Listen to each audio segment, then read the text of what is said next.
ഒരു മാസത്തെ നോമ്പിൻ്റെ ഇടവേളയൊക്കെ കഴിഞ്ഞ് നമ്മൾ സാധാരണ നോർമൽ ലൈഫിലേക്ക് പോകാമല്ലേ. അപ്പോൾ ഇന്ന് കറിക്കായിട്ടൊരു വെള്ളരി പറിച്ചെടുക്കാമെന്ന് വിചാരിച്ചു കേട്ടോ. ടെറസിൽ നട്ടതാണ്.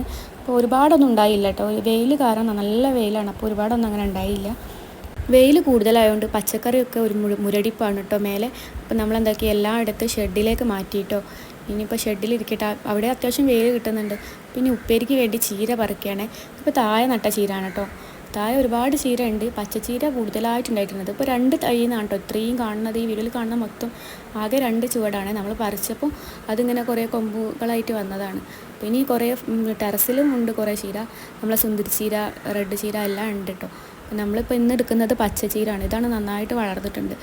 അപ്പോൾ നമ്മൾ നിലത്ത് തന്നെ നമ്മളെ ഫ്രണ്ട് പോർഷനിൽ കുറേ വെണ്ടൻ്റെ കൂടെയും കുറേ ചീര നട്ടിട്ടുണ്ട്. അപ്പോൾ അതൊക്കെ നമുക്ക് അടുത്ത വീഡിയോയിൽ കാണാം കേട്ടോ. വെണ്ടയൊക്കെ ചെറുതായിട്ട് പൂത്ത് തുടങ്ങിയിട്ടുണ്ട്. അപ്പോൾ നമ്മളിത് ഇത്രേ പൊട്ടിക്കുന്നുള്ളൂ. ഇനിയിപ്പോൾ സിസ്റ്റർ വരും വൈകുന്നേരം, അപ്പോൾ അവൾക്ക് കൊണ്ടുപോകാനായിട്ട് കുറേ ചീര മാറ്റി വെച്ചിട്ടുണ്ട് കേട്ടോ.